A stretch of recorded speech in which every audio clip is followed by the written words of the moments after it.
Sir, ತಮಗೆಲ್ಲ ಅತಿಶಯ ಅಂತ ಅನಿಸಬಹುದು. ಕರ್ನಾಟಕದ ಇತಿಹಾಸ ಅದು ಲಕ್ಷ್ಮೇಶ್ವರದ ಇತಿಹಾಸ ಇಲ್ದೇನೆ ಸಂಪೂರ್ಣ ಆಗ್ಲಿಕ್ಕೆ ಸಾಧ್ಯನೇ ಇಲ್ಲ. ಲಕ್ಷ್ಮೇಶ್ವರದ ಹಿಂದಿನ ಹೆಸರು ಪುಲಿಗೆರೆ. ಪುಲಿಗೆರೆ ಸೋಮನಾಥ ಇದೆ ಹೌದು. 1200 ವರ್ಷಗಳ ಹಿಂದಿನ ದೇವಸ್ಥಾನ ಇದೇ ರೀತಿಯಾಗಿರ್ತಕ್ಕಂಥದ್ದು. ಒಂದಕ್ಕೊಂದು ಕಂಬನಿ ನೋಡಿದಾಗ ರಚನೆಗಳನ್ನು ಬೇರೆ ಬೇರೆ ನೋಡಬಹುದು, ಒಂದೇ ತರ ಇಲ್ಲ. ತನ್ನ ಪತ್ನಿಯಾಗಿರ್ತಕ್ಕಂಥ ಪಾರ್ವತಿಯನ್ನ ತನ್ನ ವಾಹನವಾಗಿರ್ತಕ್ಕಂಥ ಋಷಭದ ಮೇಲೆ ಕೂರಿಸ್ಕೊಂಡು ಹೇಗೆ ಬೈಕ್ ನಲ್ಲಿ ಗಂಡ ಹೆಂಡತಿ ಹೋಗ್ತಾರಲ್ಲ ಆ ರೀತಿಯಾಗಿ ಹೋಗ್ತಕ್ಕಂಥ ಒಂದು ವಿಶೇಷವಾಗಿರ್ತಕ್ಕಂಥ ಆದಿಕವಿ ಪಂಪ ಅಂತವನಿಂದ ಹೊಗಳಿಸಿಕೊಂಡಿರ್ತಕ್ಕಂಥ ಊರು ಲಕ್ಷ್ಮೇಶ್ವರ.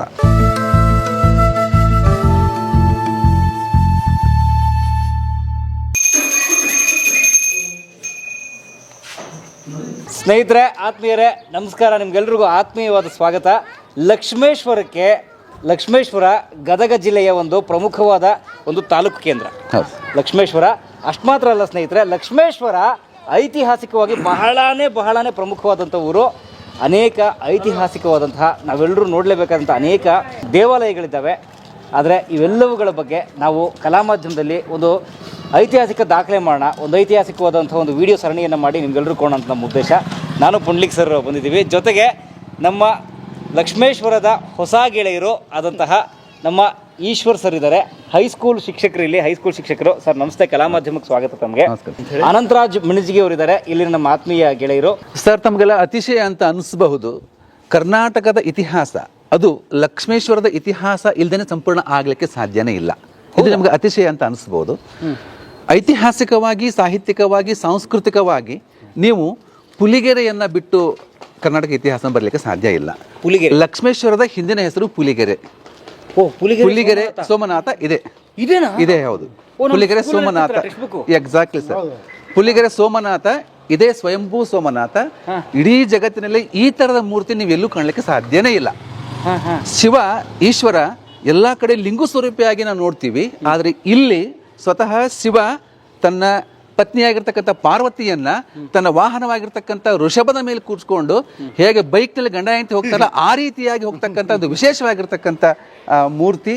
ಇದು ಜಗತ್ತಿನ ಯಾವ ಸ್ಥಳದಲ್ಲಿಯೂ ಸಿಗೋದಿಲ್ಲ ಅನ್ನೋದು ಅತ್ಯಂತ ಅಭಿಮಾನದಿಂದ ಹೇಳಕ್ ಇಷ್ಟಪಡ್ತಾರೆ. ಅಂತಹ ಹಿನ್ನೆಲೆ ಇರ್ತಕ್ಕಂಥದ್ದು ಇದು ಪುಲಿಗೆರೆ. ಇದಕ್ಕೆ ಪುಲಿಗೆರೆ ಅಂತಿದ್ರು, ಪುರಿಕಾನಗರ ಅಂತಿದ್ರು, ಪುಲಿಕರ ನಗರ ಅಂತಿದ್ರು, ಹುಲಿಗೆರೆ ಅಂತಿದ್ರು, ಸಾಕಷ್ಟು ಹೆಸರಿಂದ ಕರಿತಾ ಇದ್ರು.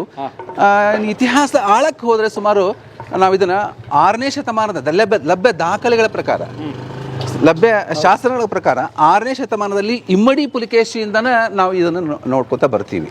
ಅದಕ್ಕಿಂತನೂ ಹಿಂದಿರ್ತಕ್ಕಂಥ ಇತಿಹಾಸ ಇದೆ. ಅದರ ಲಭ್ಯ ಶಾಸನಗಳ ಆಧಾರದ ಮೇಲೆ ನಾನು ತಮ್ಗೆ ಹೇಳ್ತಾ ಇರತಕ್ಕಂಥದ್ದು. ಆ ಕಾಲದಿಂದನೇ ಇದು ಆ ಸಂದರ್ಭದಲ್ಲಿ ಜೈನರ ಅತ್ಯಂತ ಶ್ರೀಮಂತ ಪರಂಪರೆಯಲ್ಲಿರತಕ್ಕಂಥ ಕೇಂದ್ರ ಆಗಿತ್ತು ಪುಲಿಗೆರೆ. ಅದಾದ ನಂತರ 12ನೇ ಶತಮಾನದವರೆಗೂ ಕೂಡ ಉಚ್ಚಾಯ ಸ್ಥಿತಿಯಲ್ಲಿ ಇಲ್ಲಿ ಜೈನ ಧರ್ಮ ಇತ್ತು. ತಮಗೆಲ್ಲ ಗೊತ್ತು, ಆ ಸಂದರ್ಭದಲ್ಲಿ ಜೈನರು ಶೈವರ ನಡುವೆ ಸಾಕಷ್ಟು ಸೈದ್ಧಾಂತಿಕ ಭಿನ್ನಾಭಿಪ್ರಾಯಗಳು, ಜಗಳಗಳು ನಡೆದುವು ಅಂತಕ್ಕಂಥದ್ದು. ಆ ಸನ್ನಿವೇಶದಲ್ಲಿ ಇಲ್ಲಿ ಶೈವ ಧರ್ಮ ಮತ್ತಷ್ಟು ಉಚ್ಚಾಯ ಸ್ಥಿತಿಗೆ ಬಂದು ಜೈನ ಧರ್ಮ ಕ್ರಮೇಣ ತನ್ನ ಪ್ರಾಬಲ್ಯ ಕಡಿಮೆ ಮಾಡ್ಕೊಂತ ಹೋಯ್ತು. ಅಂದ್ರೆ ಆ ಸಂದರ್ಭದಲ್ಲಿದ್ದಾಗ್ಯೂ ಕೂಡ ಇಲ್ಲಿ ಜೈನರು ಶೈವರು ಅತ್ಯಂತ ಭಾವೈಕ್ಯ ರೀತಿಯಿಂದ ಬಾಳ್ತಾ ಇದ್ರು ಅಂತಕ್ಕಂಥದ್ದು. ಆ ಕಾಲಘಟ್ಟದಲ್ಲಿ ಅದನ್ನು ನೋಡೋದಾದ್ರೆ ಇತ್ತೀಚಿನ ಕಾಲಘಟ್ಟದಲ್ಲಿಯೂ ಕೂಡ ಲಕ್ಷ್ಮೇಶ್ವರ ಈಗ ಇಲ್ಲಿರ್ತಕ್ಕಂಥ ದೂದ್ನಾನಾ ದರ್ಗಾ ಅಂತಕ್ಕಂಥದ್ದು, ದೂದ್ನಾನಾ ದರ್ಗಾ ಅಂತಕ್ಕಂಥದ್ದು ಸೂಫಿ ಸಂತ, ಜೊತೆಗೆ ಜುಮ್ಮಾ ಮಸೀದಿ ಅಂತಕ್ಕಂಥ ಅದ್ಭುತ ಕೆತ್ತನೆ ಇರತಕ್ಕಂಥ ಮಸೀದಿನ ಇಲ್ಲಿ ನೋಡಬಹುದು. ಹೀಗೆ ಜೈನ, ಹಿಂದೂ ಮತ್ತೆ ಮುಸಲ್ಮಾನ್ ಈ ಎಲ್ಲ ತ್ರಿವೇಣಿ ಸಂಗಮ ಇದು ನಮ್ಮ ಪುಲಿಗೆರೆ ಅಂತಕ್ಕಂಥದ್ದನ್ನ ಅಭಿಮಾನದಿಂದ ಹೇಳಕ್ ಇಷ್ಟಪಡ್ತಾ ಇದೆ. ನಮ್ಮ ಲಕ್ಷ್ಮೇಶ್ವರ ಅಂತ ಭಾವೈಕ್ಯತೆಯ ಸಂಗಮ ಯಾವ ಕಾಲಘಟ್ಟ ಹಿಂದಿನದ ಬಂದಾಗ ಕೂಡ ಇದು ಭಾವೈಕ್ಯತೆಯ ಕಾಲಘಟ್ಟದಲ್ಲಿ ವಿವಿಧ ಕಾಲಘಟ್ಟದಲ್ಲಿ ತನ್ನ ಭಾವೈಕ್ಯತೆಯನ್ನು ಪೋಷಣೆ ಮಾಡ್ತಾ ಇರ್ತಕ್ಕಂಥ ಒಂದು ಪ್ರಮುಖವಾಗಿರ್ತಕ್ಕಂಥ ನಗರ ಪುಲಿಗೆರೆ ಅಂತಕ್ಕಂಥದ್ದು. ಈ ಊರು ಇದು ಪುಲಿಗೆರೆ ಮುನ್ನೂರು ಅಂತಕ್ಕಂಥ ಒಂದು ಪ್ರಾಂತ್ಯದ ರಾಜಧಾನಿ ಆಗಿತ್ತು. ಪುಲಿಗೆರೆ 300, ಅದರ ಹೆಸರು ಪುಲಿಗೆರೆ 300. ಅಂದ್ರೆ ಈ ಪುಲಿಗೆರೆ ವ್ಯಾಪ್ತಿಯಲ್ಲಿ ಸುಮಾರು 300 ಗ್ರಾಮಗಳು ಆಳ್ವಿಕೆಗೆ ಒಳಪಟ್ಟಿದ್ದು. ಅದು ಬಾದಾಮಿಯ ಚಾಲುಕ್ಯರ ಕಾಲದಿಂದ ಆರಂಭ ಮಾಡಿಕೊಂಡು ರಾಷ್ಟ್ರಕೂಟರು, ಗಂಗರು, ಕದಂಬರು, ಕಲ್ಯಾಣದ ಚಾಲುಕ್ಯರು, ಕಲ್ಚೂರಿಗಳು, ಶೇವಣರು, ವಿಜಯನಗರದ ಸಾಮ್ರಾಜ್ಯದ ಅರಸರವರೆಗೂ ಕೂಡ ಇದು ಪುಲಿಗೆರೆ 300 ಅಂತಕ್ಕಂಥ ಹೆಸರಿನಿಂದ 300 ಗ್ರಾಮಗಳಿಗೆ ಒಂದು ರಾಜಧಾನಿಯಾಗಿ ಇತ್ತು. ಇದೇ ಊರು. ಅದಾದ ನಂತರ ಬಂದಿರತಕ್ಕಂಥ ವಿಜಾಪುರ ಆದಿಲ್ ಶಾಹಿ ದೊರೆಗಳು ಕೂಡ ಆ ಕಾಲದಲ್ಲಿಯೂ ಕೂಡ ಇದು ಅವರ ಒಂದು ಪ್ರಾಂತ್ಯದ ಒಂದು ರಾಜಧಾನಿ ಕೂಡ ಆಗಿತ್ತು ಅಂತಕ್ಕಂಥದ್ದು. ಹೀಗೆ ಇತಿಹಾಸ ಇಲ್ಲಿಯವರೆಗೆ ನಾವು ನೋಡ್ಕೊಂಡು ಬರ್ತೀವಿ. ಅದು ಅವಾಗಲೇ ಕೂಡ ಈ ಒಂದು ಊರು ಒಂದು ಸಣ್ಣ ಪ್ರಾಂತ್ಯದ ರಾಜಧಾನಿಯಾಗಿ ಇತ್ತು ಅಂತಕ್ಕಂಥದ್ದು. ರಾಜಧಾನಿಯಾಗಿ ಪುಲಿಗೆರೆ ಮುನ್ನೂರು ಅನ್ನುವ ಸಂಸ್ಥಾನದ ರಾಜಧಾನಿಯಾಗಿ ಮೆರೆದಂತಹ ನಾಡಿದು ಪುಲಿಗೆರೆ ಮುನ್ನೂರು ಅಂತಕ್ಕಂಥ. ಇದು ಒಂದು ಶ್ರೇಷ್ಠತೆ ಅನ್ನೋದಾದ್ರೆ, ಇದು ನಾವು ಐತಿಹಾಸಿಕವಾಗಿ ನೋಡೋದಾದ್ರೆ, ನೀವು ಸಾಹಿತ್ಯಿಕವಾಗಿ ನೋಡೋದಾದ್ರೆ ಸರ್ಗೆ ಹಿರಿಯರು ಗೊತ್ತಿರೋದು ಭಾವಿಸ್ತೀನಿ. ಕಿರಿಯರ್ಗೇಳಿ ಬಹುಶಃ ಕನ್ನಡ ಸಾಹಿತ್ಯದಲ್ಲಿ ಈ ಸೋಮೇಶ್ವರರ ಬಗ್ಗೆ, ಪುಲಿಗೆರೆ ಸೋಮೇಶ್ವರರ ಬಗ್ಗೆ ಆರಾಧಿಸಲ್ಪಟ್ಟಿರ್ತಕ್ಕಂಥ ಮತ್ತೊಂದು ದೇವರು ನಮ್ಮ ಸಾಹಿತ್ಯದಲ್ಲಿ ಸಿಗ್ಲಿಕ್ಕೆ ಸಾಧ್ಯನೇ ಇಲ್ಲ. ಹೌದಾ? ಹೌದು. ಹೇಗೆ ಅಂದ್ರೆ ಪಂಪನಿಂದ ಆರಂಭ ಆಗ್ತದೆ. ಆದಿಕವಿ ಪಂಪನಿಂದ ಆರಂಭ ಆಗ್ತದೆ. ಅಲ್ಲಿಂದ ಆರಂಭ ಆಗಿರ್ತಕ್ಕಂಥದ್ದು ಭೀಮಕವಿ, ಸೋಮಕವಿ, ಹರಿಹರ, ರಾಘವಾಂಕ, ಆಮೇಲೆ ಆನಂತರ ಬಂದಿರತಕ್ಕಂಥ ಪಾಲ್ಗುರಿಕೆ ಸೋಮನಾಥ. ಹೀಗೆ ನಮ್ಮ ಕನ್ನಡ ವಿಶೇಷವಾಗಿ ನಿಂಗೆ ಹೇಳೋದಾದ್ರೆ, ನಾವು ಕನ್ನಡದ ಅತ್ಯಂತ ಪ್ರಪ್ರಥಮ ಲಭ್ಯ ಗ್ರಂಥ ಅಂತ ಕರಿತೀವಿ, ಅದು ನಮ್ಮ ಕವಿರಾಜ ಮಾರ್ಗ. ಮಾರ್ಗ ಬಿದ್ದ ನಾಡಿದ ಕನ್ನಡದೊಳ್ ಅಂತ ಮುಂದೆ ಹೇಳ್ತಾನವ. ಪುಲಿಗೆರೆ, ಕೋಪಣ, ಒಕ್ಕುಂದ, ಪಟ್ಟದ ಕಲ್ಲು, ಈ 4 ಊರುಗಳ ಮಧ್ಯೆ ಇರ್ತಕ್ಕಂಥ ನಾಡೇ ಅದು ತಿರುಳುಗನ್ನಡ ನಾಡು ಅಂತಕ್ಕಂಥದನ್ನ ಮೊದ್ಲಿಗೆ ಹೇಳಿರ್ತಕ್ಕಂಥವ. ಅಂದ್ರೆ ಈಗಿನ ಕೊಪ್ಪಳ, ಈಗಿನ ಒಕ್ಕುಂದ, ಈಗಿನ ಪಟ್ಟದ ಕಲ್ಲು, ಈಗಿನ ಪುಲಿಗೆರೆ, ಅಂದ್ರೆ ಇದು ಲಕ್ಷ್ಮೇಶ್ವರ, ಈ 4 ಊರುಗಳ ನಡುವಿರ್ತಕ್ಕಂಥ ಸ್ಥಳ ಐತಲ್ಲ, ಇದು ತಿರುಳುಗನ್ನಡ ನಾಡು.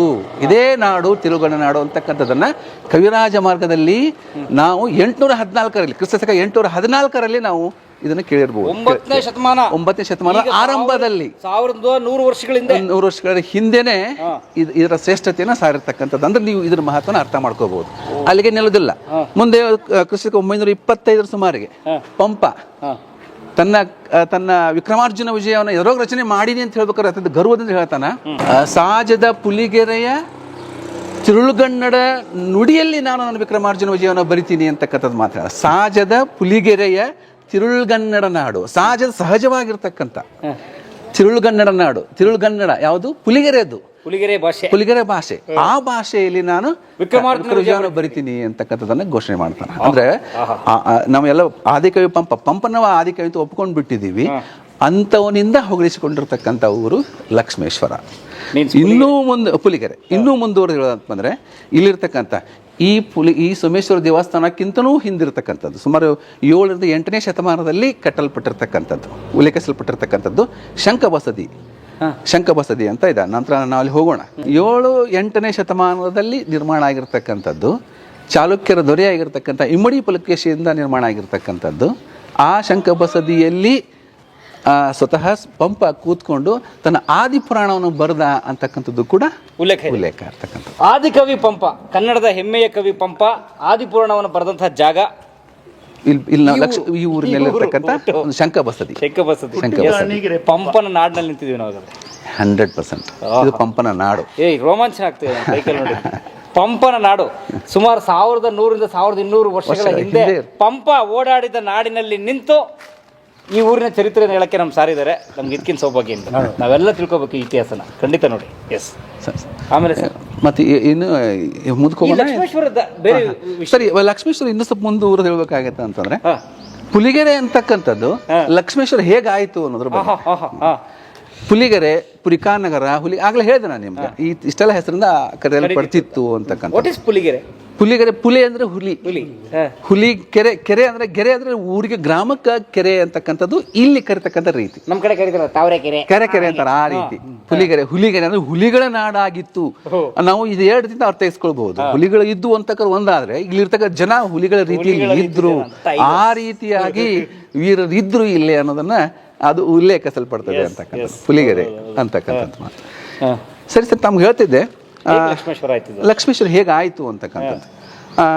ವಿಜಯನಗರ ಅರಸರ ಕಾಲಘಟ್ಟದಲ್ಲಿ ಇದು ಕೂಡ ಅವಾಗ ಪುಲಿಗೆರೆ 300 ಅಂತಕ್ಕಂಥ ಹೆಸರನ್ನು ಕರಿತಕ್ಕಂಥ ಈ ಒಂದು ಈ ಪ್ರಾಂತ್ಯವನ್ನು ಆಳ್ತಾ ಇರ್ತಕ್ಕಂಥ ಮಾಂಡಲಿಕ ದೊರೆ, ಅವನ ಹೆಸರು ಲಕ್ಷ್ಮಣರಸ ಅಂತ ಹೇಳಿ. ಲಕ್ಷ್ಮಣರಸ ಅಥವಾ ಲಕ್ಷ್ಮರಸ ಲಕ್ಷ್ಮರಸ ಅಂತಕ್ಕಂಥ ಒಂದು ಹೆಸರು ಅವನು. ಈ ರೀತಿ ಆಗತಕ್ಕಂಥ ಸಂದರ್ಭದಲ್ಲಿ ಆವಾಗಿನ ಒಂದು ರಾಜರ ಒಂದು ಖಯಾಲಿ ಅನ್ಬೋದು, ಅವರೊಂದು ಆಸೆ ಅನ್ಬೋದು. ತಮ್ಮ ತಮ್ಮ ಕಾಲಘಟ್ಟದಲ್ಲಿ ಒಂದು ದೇವಸ್ಥಾನ ನಿರ್ಮಾಣ ಮಾಡಿ ತಮ್ಮ ಹೆಸರನ್ನು ಶಾಶ್ವತವಾಗಿ ಇರಿಸಿ ಹೋಗ್ಬೇಕು ಅಂತಕ್ಕಂಥದ್ದು ಅವರ ಒಂದು ನಂಬ್ಕೊಂಡಿರ್ತಕ್ಕಂಥ ಸಿದ್ಧಾಂತ. ಅದೇ ಶಂಕುಸ್ಥಾಪನೆ ಕಲ್ಲು ಹಾಕ್ತಿವಿ, ಇಂಥ ದೇವಸ್ಥಾನ ಕಟ್ಸೋದ್ ಬಗ್ಗೆ ಅಲ್ಲ ಅಂತ.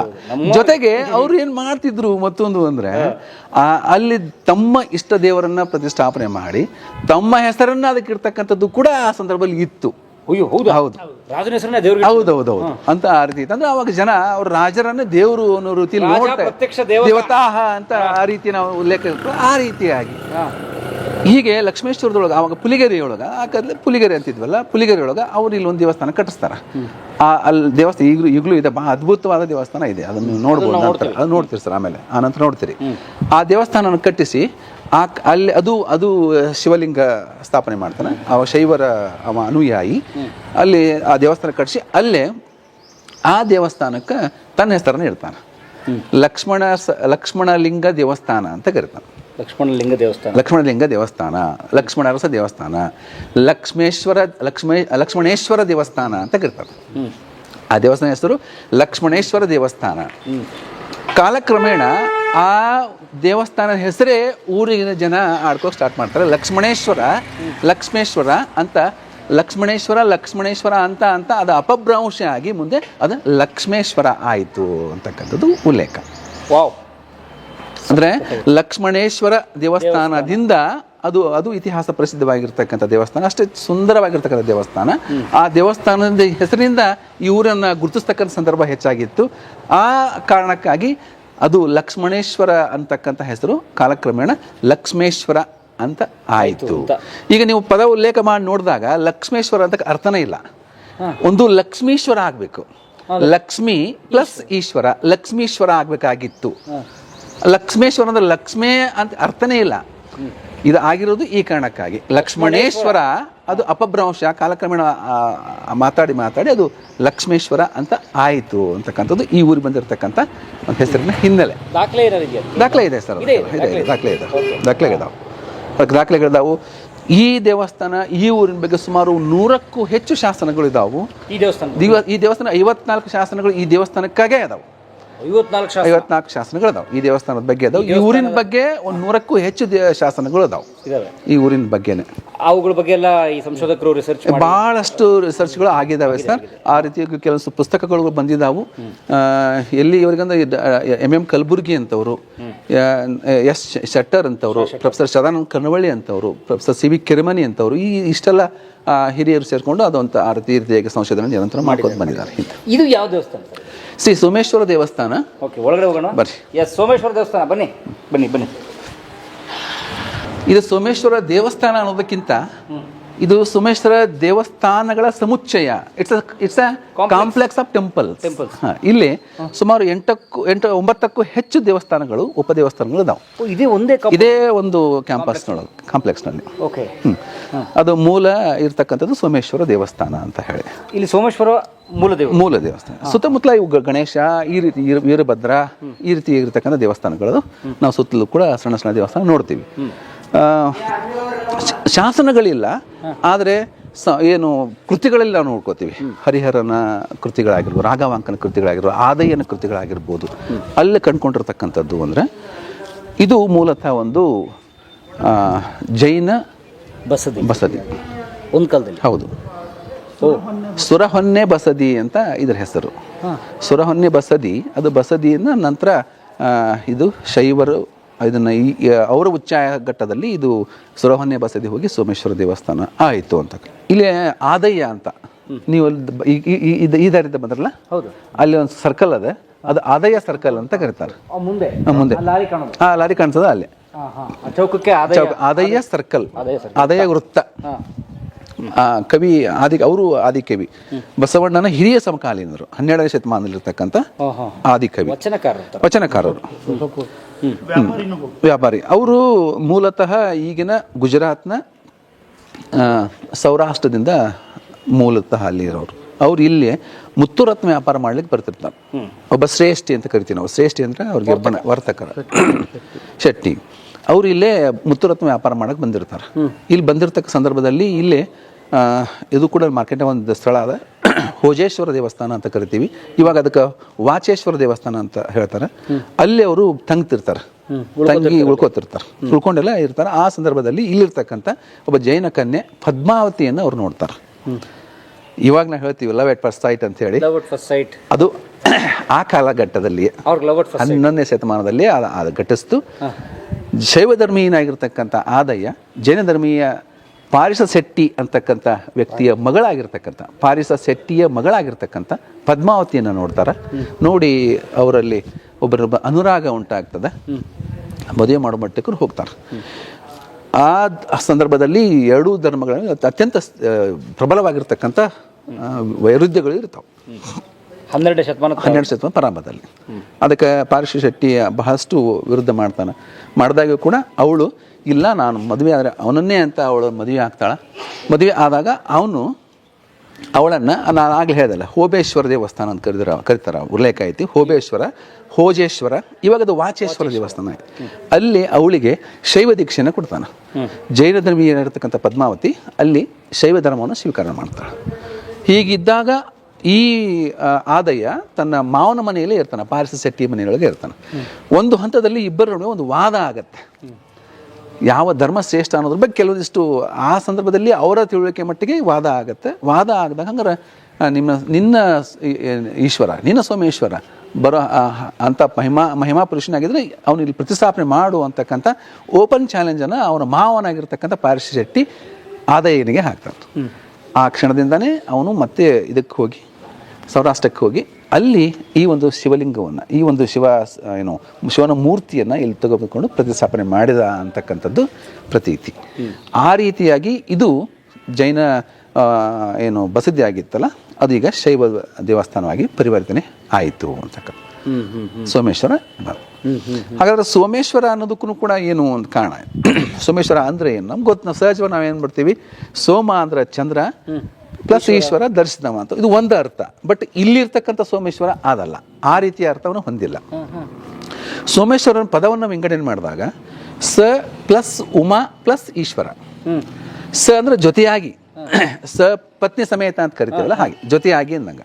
ಉಮಾ ಅಂದ್ರೆ ಪಾರ್ವತಿ ಪ್ಲಸ್ ಈಶ್ವರ ಪಾರ್ವತಿ ಸಮೇತನಾಗಿರ್ತಕ್ಕಂಥ ವಿಗ್ರಹ ಮೂರ್ತಿ. ಇದು ಈ ಥರದ ಮೂರ್ತಿ ನಾವು ಇಲ್ಲಿ ನೋಡೋದಿಲ್ಲ. ಅಂದರೆ ಇಲ್ಲಿ ಶಿವ ತನ್ನ ಪತ್ನಿಯ ಜೊತೆಗೆ ತನ್ನ ಸಂಸಾರ ಸಮೇತ ಇಲ್ಲಿದಾನ ಅಂತ, ಜೊತೆಗೆ ಅವನು ವಾಹನವಾಗಿರ್ತಕ್ಕಂಥ ಋಷಭನ ಮೇಲೆ, ನಂದಿಯ ಮೇಲೆ ಅವನು ಕೂತ್ಕೊಂಡು ಇದಾನ ಅಂತ. ಅದು ಸ ಪ್ಲಸ್ ಉಮಾ ಪ್ಲಸ್ ಈಶ್ವರ, ಅದು ಸೋಮೇಶ್ವರ ಆಯಿತು ಅಂತಕ್ಕಂಥ. ಇದರ ಸೋಮ ಅನ್ನೋ ಪದಕ್ಕೆ ಅದಾರ್ಥನ? ಸೋಮ ಅಂತಕ್ಕಂಥ ಚಂದ್ರ ಇಲ್ಲಿ ಈ ಒಂದು ಸೋಮಶೇಖರ ಅಂತ ಹೆಸರಿಟ್ಟಿರ್ತಾರೆ. ಎಸ್ ಅದು ಆ ಅರ್ಥ ಕೊಡುತ್ತೆ. ಚಂದ್ರನು ಧರಿಸಿದ ಚಂದ್ರಶೇಖರ, ಸೋಮೇಶ್ವರ, ಅದು ಆ ಅರ್ಥನೂ ಓಕೆ. ಆದ್ರೆ ಇಲ್ಲಿ ಸೋಮೇಶ್ವರ ಅಂದ್ರೆ ಇಲ್ಲಿರ್ತಕ್ಕಂಥ ಸೋಮೇಶ್ವರ ಅಂದ್ರೆ ಉಮಾ ಸಮೇತನಾಗಿರ್ತಕ್ಕಂಥ ಈಶ್ವರ ಇಲ್ಲಿ ಅಂತ.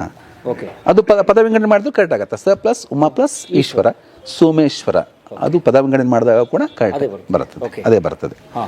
ಎಷ್ಟು ವರ್ಷ ಹಳೆದು, ಯಾವಾಗ ಕಟ್ಟಿ ಸರ್? ಇದು 1095 1095 ಇದು ನಿರ್ಮಾಣ ಆಗಿರ್ತಕ್ಕಂಥ, ಅಂದ್ರೆ ಇದು ಉಲ್ಲೇಖ ಇರೋದ್ರದ್ದು 1095. ಅಂದ್ರೆ ಆ ಹಿಂದೆ ಇಲ್ಲ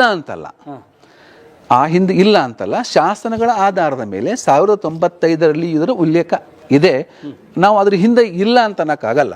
ಅದು ನಮ್ಗೆ ಉಲ್ಲೇಖ ಸಿಕ್ಕಿದ್ರು 1095 ಆಗಿರೋದ್ರಿಂದ ಅದನ್ನೇ ನಾವು 1095ರಲ್ಲಿ ಇದು ಅನ್ಕೋತೀವಿ. ಅದು ಇತ್ತು, ಆ ಟೈಮಲ್ಲಿ ಇತ್ತು ಅಂತ ಹೇಳ್ಬೋದು ನಾವು ಅಷ್ಟೇ. ಸಿಕ್ಕಿರೋ ರೆಕಾರ್ಡ್ಸ್ 1095 ಹೇಳ್ತಾವ. ಅಂದ್ರೆ ಕಟ್ಟಿದ್ರು ಅಂತಲ್ಲ, ಆ ಟೈಮ್ನಲ್ಲಿ ಇದು ಐತಿ, ಇತ್ತು. ಅದಕ್ಕಿಂತ 100 ವರ್ಷ 200 ವರ್ಷ 300 ವರ್ಷಕ್ಕೂ ಮೊದಲು ಇರಬಹುದು. ಅದ್ರ ಬಗ್ಗೆ ಉಲ್ಲೇಖ ಇಲ್ಲಲ್ಲ, ಅದಕ್ಕೆ ಹೇಳಕ್ಕಾಗಲ್ಲ, ದಾಖಲೆಗಳು ಸಿಕ್ಕಿಲ್ಲ.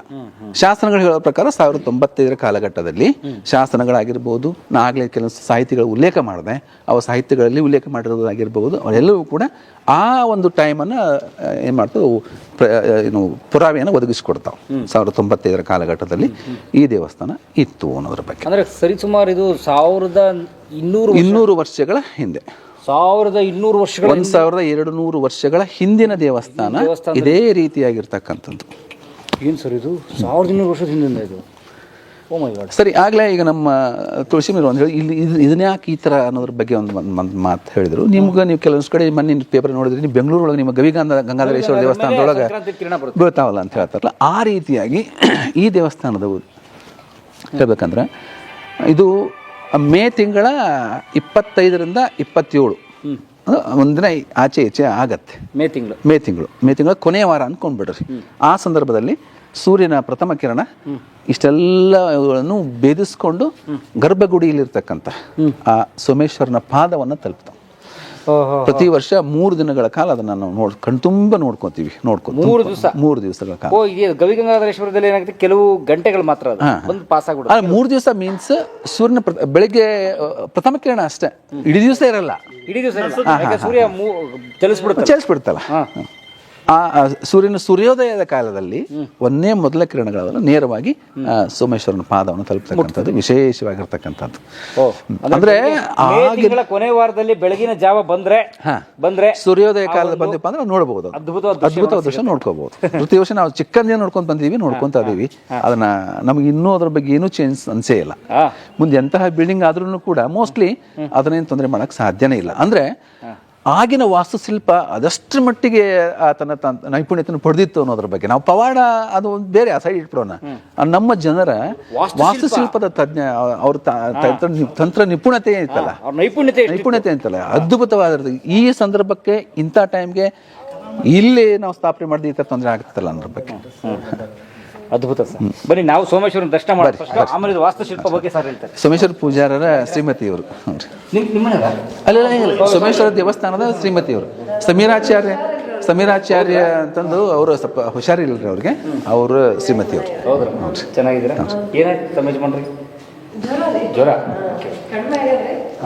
ನಿಮ್ಮ ಹುಡುಗ ಏನಿಲ್ಲ ಹೆಸರು? ಶ್ರೀಶ. ತುಂಬ ಒಳ್ಳೆಯ ಹೆಸರು ಸರ್. ಇದು ನಾವು ದೇವಸ್ಥಾನ ಒಳಗಡೆ ಎಂಟರ್ ಆದ ತಕ್ಷಣ ಇದು ಮುಖಮಂಟಪ. ಈ ಮುಖಮಂಟಪದಲ್ಲಿ ನೋಡ್ತಿದ್ರೆ ವಿಶೇಷವಾಗಿರ್ತಕ್ಕಂಥ ಈ ಕೆತ್ತನೆಗಳನ್ನು ನೋಡ್ಬೋದು. ಇಲ್ಲಿ ಮುಖಮಂಟಪ ಇದು ಮುಖಮಂಟಪ ಅಂತ ಕರಿತೀವಿ. ನಿಮಗೆಲ್ಲ ನೋಡ್ಬೋದು, ನೀವು ವಾಸ್ತುಶಿಲ್ಪ ನೋಡುವಾಗ ಮುಖಮಂಟಪ, ನಂತರ ಬರ್ತಕ್ಕಂಥದ್ದು ನವರಂಗ, ಅದ ನಂತರ ಬರ್ತದ ಅಂತರಾಳ, ಅದ ನಂತರ ಬರ್ತಕ್ಕಂಥ ಗರ್ಭಗೃಹ. ಈ ರೀತಿಯಾಗಿ ವಿಶೇಷವಾಗಿ ಚಾಲುಕ್ಯ ಶೈಲಿಯಲ್ಲಿ ನಾವು ಕಾಣ್ತೀವಿ.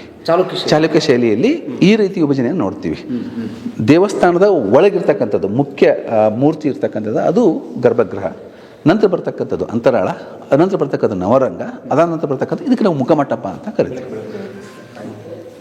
ಇದಕ್ಕೆ ಮುಖಮಂಟಪ ಅಂತ ಕರಿತೀವಿ. ಈ ಮುಖಮಂಟಪನೂ ಕೂಡ ನೀವು ನೋಡ್ತಿದ್ರಿ, ಇದು ಕೂಡ ಈಗಾಗಲೇ ತಮಗೆ ಹೇಳ್ದಂಗೆ 1995 ನಿರ್ಮಾಣ ಆಗಿ ವಿವಿಧ ಆಳರಸರ ಕನ್ನಡ ನಾಡಿನ ಆಗಿರ್ತಕ್ಕಂಥ ಬಹುತೇಕ ಎಲ್ಲ ರಾಜವಂಶಗಳು ಕೂಡ ಇದನ್ನು ಜೀರ್ಣೋದ್ಧಾರ ಮಾಡಿದ್ದಾರೆ ಅನ್ನೋದು ಬಗ್ಗೆ ಇದ್ರ ಶ್ರೇಷ್ಠತೆ ಅರ್ಥ ಮಾಡ್ಕೋಬಹುದು. ಹೌದು, ತಮ್ಮದೇ ಆಗಿರ್ತಕ್ಕಂಥ ಕಾಣಿಕೆಯನ್ನ, ಕೊಡುಗೆಯನ್ನ ಕೊಟ್ಟಿದ್ದಾರೆ. ಇದು ಮೂಲತಃ ಯಾರು ಕಟ್ಟಿದ್ದು, ಯಾರ ರಾಜರು ಅಥವಾ ಯಾವ ಇದ್ರ ಬಗ್ಗೆ ಅಂದ್ರೆ ಈಗ ಆ ಟೈಮ್ 1095 ಕಾಲಘಟ್ಟದಲ್ಲಿ ಅಂತ ಬಂದಾಗ ನಮ್ಮನ್ನ ಆಳ್ತಾ ಇರ್ತಕ್ಕಂಥದ್ದು ಕಲ್ಯಾಣ ಚಾಲುಕ್ಯರ ಟೈಮ್. ಕಲ್ಯಾಣ ಚಾಲುಕ್ಯರು ಇವರು ನಮ್ಮ ಬಾದಾಮಿ ಚಾಲುಕ್ಯರು, ಕಲ್ಯಾಣ ಚಾಲುಕ್ಯರು ಆ ಟೈಮಲ್ಲಿ ಇರ್ತಕ್ಕಂಥದ್ದು. ನಿಖರವಾಗಿ ಇಂತಹದೇ ಅರಸ ಅಂತ ಹೇಳಕ್ ಆಗಿಲ್ಲ. ಆದ್ರೆ ಒಂದು ನಾವು ಈಗ ಪಕ್ಕದಲ್ಲಿರ್ತಕ್ಕಂಥ ನಾವು ಶಂಖ ಬಸದಿಯನ್ನು ಆಧಾರವಾಗಿ ಇಟ್ಕೊಂಡು ನೋಡೋದಾದರೆ 7ರಿಂದ 8ನೇ ಶತಮಾನದಲ್ಲಿ ಅದು ನಿರ್ಮಾಣ ಆಯಿತು. ಇಮ್ಮಡಿ ಪುಲಕೇಶಿ ಅವರ ಒಂದು ಶಾಸನ ಅಲ್ಲಿ ಸಿಕ್ಕಿದೆ ಅಲ್ಲಿ. ಇಮ್ಮಡಿ ಪುಲಕೇಶಿ ಅವರ ಸತ್ಯಾಶ್ರಯ ಅಂತ ನಾವು ಕರಿತೀವಿ. ಇಮ್ಮಡಿ ಪುಲಕೇಶಿಗೆ ಆ ಸತ್ಯಾಶ್ರಯ ಅಂತಕ್ಕಂಥ ಉಲ್ಲೇಖನ ಕೂಡ ಆ ಶಾಸನದಲ್ಲಿ ಇದೆ. ಅದನ್ನು ನೋಡಿದಾಗ ಮೋಸ್ಟ್ಲಿ ಅದು ಇದಕ್ಕೂ ಬಹಳಷ್ಟು ವ್ಯತ್ಯಾಸ ಇಲ್ಲ ಅನ್ನೋದನ್ನು ಆಧಾರವಾಗಿ ಇಟ್ಟುಕೊಂಡು ನೋಡೋದಾದರೆ ಇದು ಕೂಡ ಬಾದಾಮಿ ಚಾಲುಕ್ಯರ ಕಾಲದಲ್ಲಿ ಇಮ್ಮಡಿ ಪುಲಕೇಶಿಯ ನಂತರದ ಬಂದಿರತಕ್ಕಂಥ ಅರಸರು, ಅವರ ಮಗ ಆಗಿರ್ತಕ್ಕಂಥ ವಿಕ್ರಮಾದಿತ್ಯ, ವಿಜಯಾದಿತ್ಯ ಅವ್ರ ಕಾಲದಲ್ಲಿ ಆಗಿರಬಹುದು ಅಂತಕ್ಕಂಥದ್ರ ಬಗ್ಗೆ ಊಹೆ ಮಾಡಬಹುದು. ಅಷ್ಟು ಬಿಟ್ಟರೆ ಇದ್ರ ಬಗ್ಗೆ ನಿಖರವಾಗಿ ಇಂತಹರೇ ಕಟ್ಟಿದ್ರು ಅಂತ ಇಲ್ಲ. ಇದುವರೆಗೂ ಅದನ್ನು ಪ್ರೂವ್ ಮಾಡಕ್ಕೆ ಅಂದ್ರೆ ನಿಖರವಾಗಿ ಇಂಥವರೇ ಮಾಡಿದ್ರು, ಇವ್ರ ಕಾಲಘಟ್ಟದಲ್ಲೇ ಇಷ್ಟ ಆಯಿತು ಅನ್ನೋದ್ರ ಬಗ್ಗೆ ಇಲ್ಲ, ಮಾಹಿತಿ ಇಲ್ಲ. ಜೊತೆಗೆ ಈ ದೇವಸ್ಥಾನದ ಬಗ್ಗೆ ಸಿಕ್ಕಂಥ 54 ಶಾಸನಗಳೆಲ್ಲ ಉಲ್ಲೇಖ ಅವು ಇಲ್ಲ, ಅವು ಆ ಥರ ಇದೆ. ಅವು ಎಲ್ಲ ಏನದಾವ್ರಿ, ಅವೆಲ್ಲ ಏನದಾವು, ನಾವೆಲ್ಲ ಈಗ ಈ ದೇವಸ್ಥಾನದ ಭೂಮಿ ದಾನ ಕೊಟ್ಟರು, ಉಂಬಳಿಯನ್ನು ಕೊಟ್ಟರು.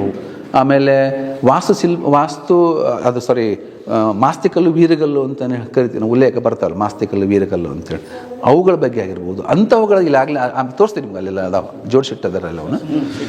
ಶೇಖರ್ ಶೆಟ್ಟಿ ಒಂದು ಕಡೆ ಸಂಗ್ರಹ ಮಾಡಿ ಇಟ್ಕೊಂಡಿದ್ದಾರೆ, ಅಲ್ಲಿ ನೀವು ನೋಡ್ಬೋದು ಅದನ್ನು. ಮಾಸ್ತಿಕಲ್ಲು ವೀರಗಲ್ಲಾಗಿರ್ಬೋದು, ಶಾಸನಗಳಾಗಿರ್ಬೋದು ಅನ್ನೋದ್ರ ಬಗ್ಗೆ. ಇದು ಯಾವ ಶೈಲಿ?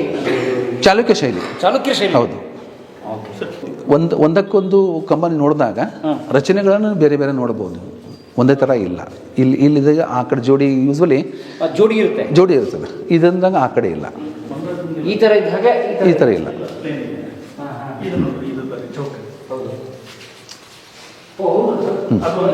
ಮತ್ತು ಅದರ ಪಕ್ಕಕ್ಕೆ ಅದು ಬದಲಿ ಇದೆ. ಇದು ಜೈನ ಶೈಲಿ. ಹಾಂ ಜೈನ ಶೈಲಿ, ಜೈನ ಶೈಲಿ, ಜೈನ ಶೈಲಿ ಇಲ್ಲ. ಹೌದು, ಈ ತಾಕ್ಲಾಟದ ನಡುವೆ ಹೌದು. ಇದು ಯಾಕೆ ನಿಖರ ಒಂದು ಕಡೆ ಯಾಕಾಗಿಲ್ಲ ಸರ್, ಒಂದು ಪಾಯಿಂಟ್ ಹೇಳಕ್ಕೆ ಕಾರಣ ಅಂದ್ರೆ, ಫಸ್ಟು ಬಸದಿ, ಸೊರಗಿನ ಬಸದಿ ಆದ ನಂತರ ಮತ್ತೊಬ್ಬ ಅರಸರು ಬಂದರು, ಅವ್ರು ತಮ್ಮ ಕಾಲ ಮತ್ತಷ್ಟು ಇದನ್ನು ವಿಸ್ತರಿಸಿದರು.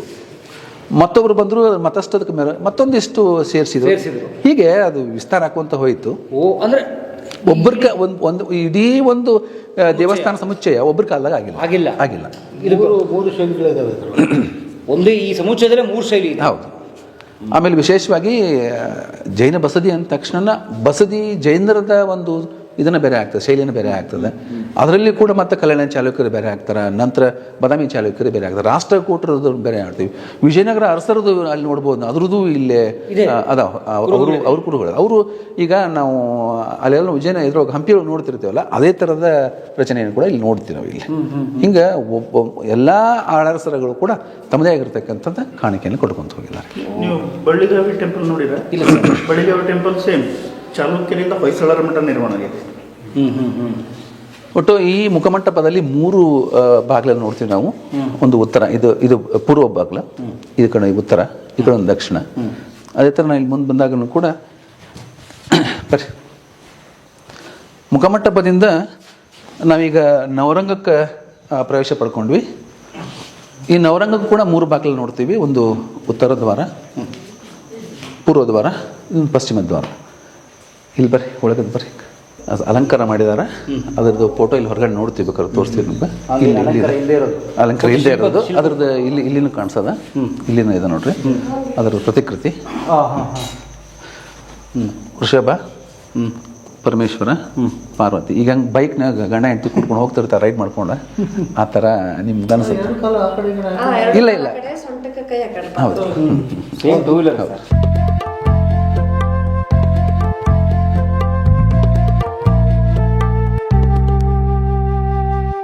ಕಲಾ ಮಾಧ್ಯಮದ ಎಲ್ಲಾ ಎಪಿಸೋಡುಗಳು ನಿಮಗೆ ಸಿಗಬೇಕು ಅಂತಂದ್ರೆ ಕಲಾ ಮಾಧ್ಯಮ ಯೂಟ್ಯೂಬ್ ಚಾನೆಲ್ನ ಸಬ್ಸ್ಕ್ರೈಬ್ ಮಾಡಿ, ಬೆಲ್ ಐಕಾನ್ನ ಕ್ಲಿಕ್ ಮಾಡಿ, ತಪ್ಪದೇ ಮಾಡಿ. ಈ ವಿಡಿಯೋ ನೋಡಿದ್ದಕ್ಕೆ ನಿಮಗೆ ತುಂಬಾ ಧನ್ಯವಾದಗಳು.